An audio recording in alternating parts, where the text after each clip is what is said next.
passion. It has the power to fuel bold ideas, inspire teams, and create unstoppable momentum. Yet, that same passion can also become a barrier, clouding judgment, resisting change, and keeping us tied to what worked yesterday instead of what's needed tomorrow. Welcome back, listeners, to the BizBlend podcast. And on today's episode, we are exploring this paradox, how passion can be both a superpower and a stumbling block in business.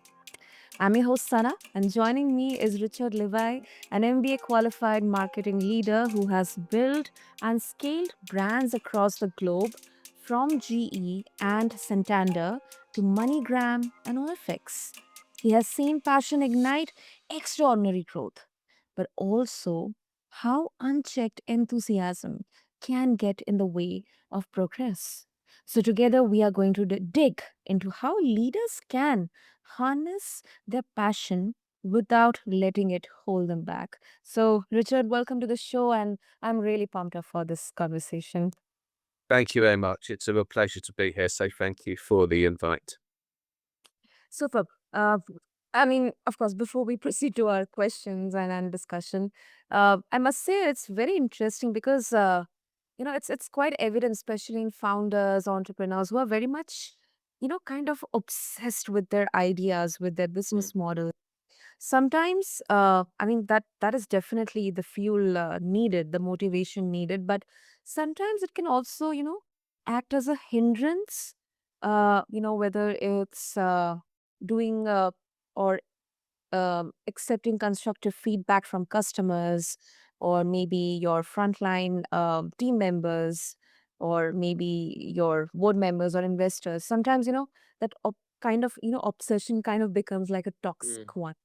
mm, So I think this topic is really, really a crucial one. So with that, let's talk about your experience, Richard. You have worked across some of the biggest brands in the world. So mm.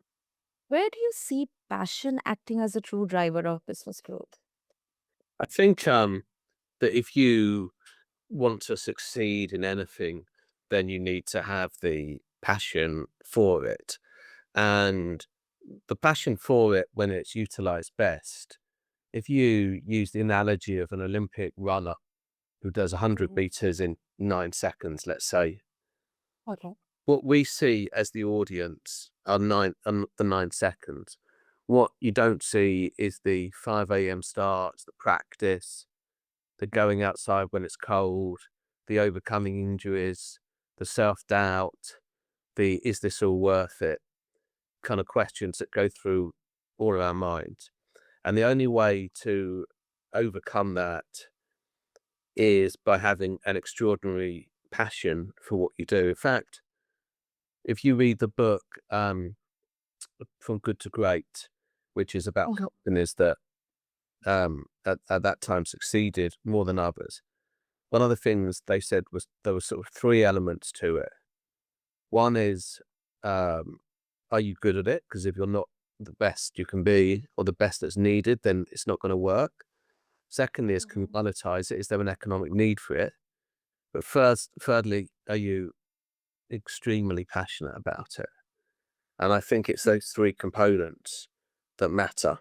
And I think if you're not passionate and you don't believe that almost you were put on this earth to fulfill this mission, then it's going to be extremely difficult because you're running either your own business or you're an important person in someone else's business. And if you don't have that passion and the desire to get up on a Monday morning and start again and listen to the voices in your head that are saying, that this is going to be difficult and acknowledging that, but nevertheless going ahead with it, then it's going to be extremely challenging. So, in my opinion, anyone who succeeds, if you look at it, I don't know anyone who succeeded who hasn't had a passion, a very strong passion for what they do. Yeah, that's very well put, Richard. Very well put, and definitely, I mean, there's no doubt.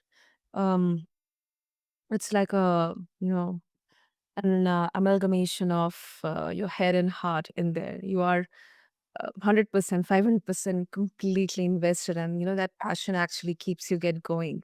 It gives you that fuel to show up for yourself and for others. Um, now let's talk about the other side of the coin. Uh, how have you? I mean, if you can give some instances or case studies or any situations that you have seen where this passion can sometimes play a hindrance, having a tunnel vision. Yeah, I think, look, I think most of it is pretty constructive. I mean, one of the elements that normally come out when people are passionate is they have a desire to continue learning, et cetera, et cetera. So I don't want it to appear that I feel that being sort of passionate is not overwhelmingly positive, because I think it is. However, we've all seen it when it can cloud people's judgment. So let me give a couple of examples of that. Number one, it's a bit like our children. You know, we all think our children are the most incredibly, Precious. yeah, sort of extraordinary human beings that have ever entered the planet, because they're our kids. Other people don't necessarily see our children the way we see it. And if we can take that analogy into business, is that, you know, our business ideas and what we're passionate about, where we believe the world should be going, may not, sadly, be the way that everybody else sees where it's going. And I think we need to be really careful that our passion doesn't, or our belief in something doesn't override the rational side of us. Because I think we've got two sides to the brain. You have an emotional side and a very rational side. And some people are really rational, not particularly emotional. Some people conversely really emotional and not very rational. And then you get another bunch who are in the Mm. middle. Um, and I think it's what we need to do is strive to be in the middle. So, you know, if I take my athletics example that I gave before, I may well say to you, I'm going to run the 100 meters, but I'm not in my 20s anymore. And so the idea that I can run it in 9 seconds, I might be really passionate about it and I might believe it. But unfortunately, the body as it gets older tends to age and slow down. And therefore, it's just not going to happen. And so, therefore, that passion doesn't help, because realistically and rationally, it's not going to happen. But it can be much more negative than that, I think, in business. I think, to the point you alluded to at the beginning, it's also about people not listening to feedback. Let's use that as the example. Now, I've always believed and always had around me what I call a sort of critical board, board as in a sort of board members. And, you know, that's a bunch of 3 or 4 friends, advisors who I really trust, who I know only have my interest at heart. And if they say to me, look, Richard, I don't think this is going to work, or have you thought about these challenges? Have you thought about it this way, etc., then the reality is I'm going to try and really listen to them, because I know they've got my interests are in the best place. A lot of people, it seems to me, when they're really passionate about something, they listen to it, but they almost listen waiting for their turn to speak. And you can always tell when someone does that, because you finish talking, they go, yes, but. And really, you know, it should be yes and rather than yes but. So I think passion can overflow when it overtakes rationality. And that can be a problem, because then effectively admitting that maybe this isn't the way to go down, despite your strong feelings on it, can create resentment, anger at people, frustration with yourself, you know, and we see this. I'll tell you where we see this a lot is when Mhm. people lose political elections, and they often start off by saying, like, "I take responsibility," but then they sort of blame the electorate. They blame the people who have voted, and you think, Yeah. but you can't blame the people that have voted, because that's your audience, and that they've made a decision based on what they've heard.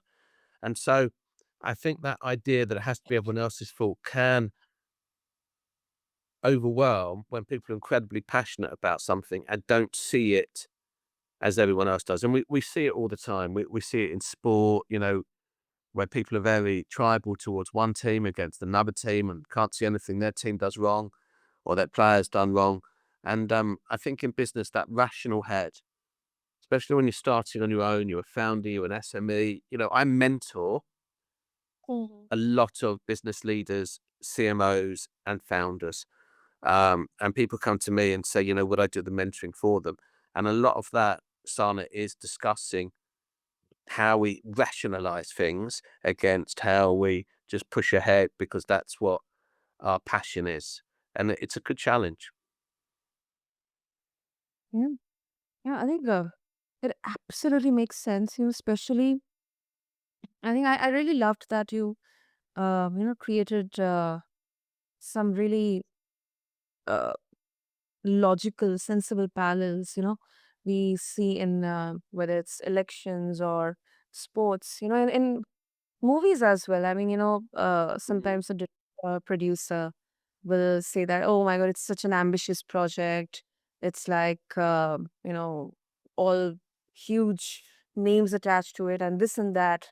But the audience reception is not as expected. And then it kind of, sometimes becomes a blame on the audience that, they couldn't understand Yeah. the project. They couldn't understand the movie, the vision in there. But that's not the case in there. No. And that there's another example that is worth talking about, I think, in the world of business is that I spent, 20 odd years running marketing departments for, as you say, some of the sort of biggest companies in the world. And Mhm. one of the things I'd always encourage my marketing team to do is go and talk to other departments like finance and sales and operations and procurement or whatever departments you want to talk to and ask them what they think of the marketing department and just say, just be honest, right? This isn't a personal thing. Tell me. And very few marketing departments, in my experience, want to go out there and do that because they're slightly apprehensive about what might be said or how what kind of feedback they're going to get. The reality is translate that into a real business argument. Go and talk to your customers who have left you and just say, can I just have 15 minutes of your time? And can you just explain why you've left? And then do that in the morning, have a lunch where you're going to feel pretty miserable, and then go and sort of spend the afternoon talking to customers who are your loyalists, who stay with you, who want to be with you, and understand what you're doing right. You will learn more from that exercise in one day than you will have been in an office for 30 days, for a month, because it's the customers talking. And on that, when they're telling you about the feedback that isn't quite so positive in the morning, that's when you've got to listen most because that's the stuff that is telling you what you're doing wrong and where you need to improve and how this can work. And if you're over one-eyed about it and over passionate and over, you just don't see it, you just don't understand it, your business will not work. I promise you. The judge and jury are the customers, so go and talk to them. And too few companies do that.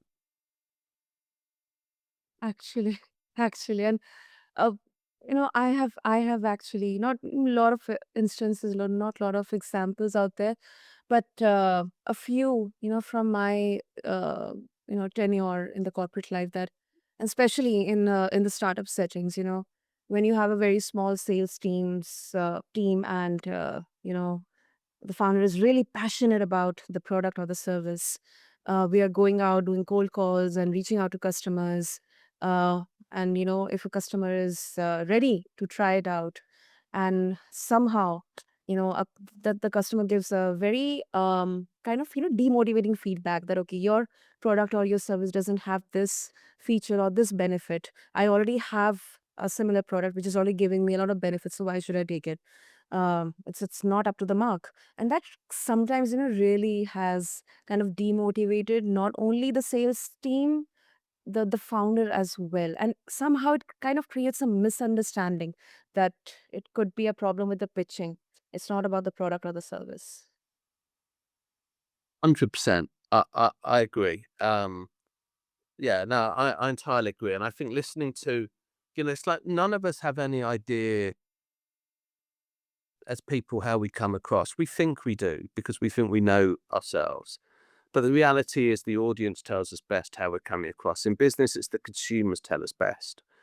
Internally, it's how other departments feel we do. So we need to ask questions all the time, and we need to understand where we can improve, what's needed, what's not needed, etc., etc. So let me give you another example.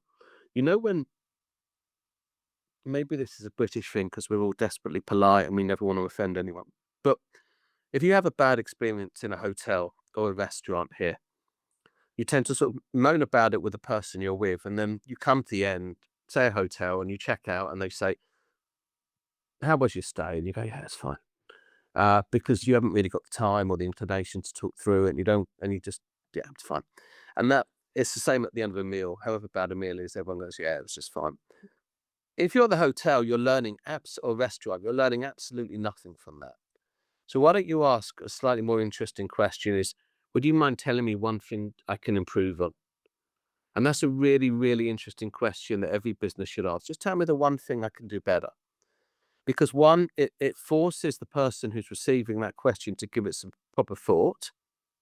Yeah. Secondly, it's always going to be helpful. And so I would encourage anyone starting off, and I say this a lot when I do a lot of, I do mentoring and I do business and marketing consultancy. And it's something that Mhm. comes up in both of those streams fairly permanently, which is ask that one question. If things have gone really well, just say, what could I have done better? If things have gone badly, what could I have done better? And learn from that. And that will become your North Star. And again, I rarely see businesses asking that question. And I think it's a crucial one. Absolutely, absolutely. Oh, that totally makes sense. I mean, it's definitely a passion inspires team and it energizes vision, but you know, sometimes there is a danger when it blinds us to other Yeah. opportunities or realities or course correction. Um, and Richard, some argue that passion is overrated. That discipline, systems, and execution, they matter far more. So, do you think that we have romanticized passion in business culture? No, because I think I said at the beginning, the sort of three elements of a successful enterprise is, can you monetize it? Are you good at it? And do you have the passion for it? If you don't have the passion for it, then you're not going to give it everything you've got. You don't truly believe in it. We've all been there where we've worked in different businesses and we haven't really felt, truly passionate about something because we don't believe in it. Um, and so consequently, that's a really destructive um, emotion. So no, I don't think for 1 minute that it's overrated, but like a lot of these elements, it fits in with other. It's multifactorial, a Mhm. success. So one element of the success is definitely passion, but there's other elements as well that have to go into it. You need your processes, you need your discipline, you need your financial management, you need your pricing to be correct, you need your positioning to be correct. There's a lot of different aspects that go into a successful business. Passion is the foundation for it that you can build on top of. So you need it. Without it, you won't succeed, but it's not going to be enough on its own. Yeah, And definitely. just to make one other point and to go back to something, Sana, that you said about the movies and the films. Ah. We're born in a way that you watch all these movies and it's a, movies tend to follow a sort of similar story that there's a hero in it Mhm. who has bad stuff done to them, and they overcome that with um, normally with some help, and then they succeed in the end. Mhm. If you look at sort of most movies, they sort of follow generally that theme. And what Hollywood has taught us, Hollywood and Bollywood has taught us, is that it's, the passion, the drive, the winner, it's enough. And unfortunately, I think that's given us a false sense of belief that actually you do need much more than that, and you need something to sort of balance it. So, we're always told it's the strongest, the fastest, the best, the most well read, etc. And I think it takes away the fact there's many other elements that go into being a success. So no, I don't think it's over romanticized. I think it's Mhm. oversimplified, as in it's sort of, you get this, then you'll win. But I still think it's a really fundamental part of any success. Yeah, I think uh, the nuance itself here is kind of, uh, sometimes complicated to uh, express. So I think it really needs a lot of clarity to actually understand it or accept it. I think it also definitely requires a lot of grounding. Yeah. Um, and I think that could be not that much simple. Maybe that's why, it's easier to romanticize passion. And I understand. Definitely. Yeah, I No, agree sorry, with you there. that. Okay. And before we wrap up, Richard, of course, talking about your work, you have led teams across regions with different market dynamics, and I think it's a blessing because Yeah. you got to experience the diversity, the different, personas to explore, what are the demands, how the trends work, and everything. And that's really, really um, such a gift in there. So, how do you help people channel their passion into productive results rather than just noise? Well, as I say, I have sort of two elements. I do sort of marketing and business consulting for founders and entrepreneurs and SMEs globally, where I sort of work with them, and they often provide a real passion, as you can imagine. And I'm the person sitting there saying, that's fine, but let's just sort of work out the sort of fundamentals, work out the processes, let's work out how we're going to go to market and make this a viable business. So that's number one.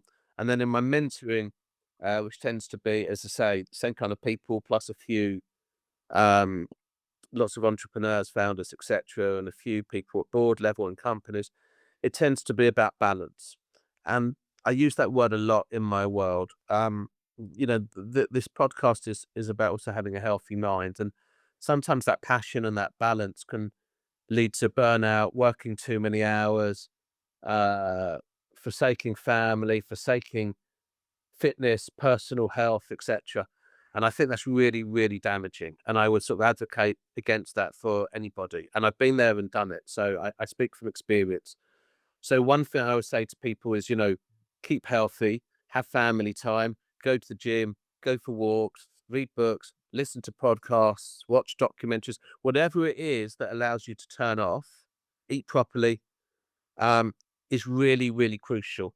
And, there's no point being incredibly passionate, incredibly successful, and in 5 years' time, your body's saying, I can't cope anymore, I've had enough. That's a really bad place to be.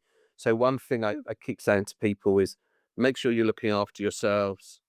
Um, make sure you're um, doing the right stuff. You're remaining disciplined, not just at work, but also in your life overall. Because work is a really important part of life, but it is exactly that, a part of life. It's not the only bit.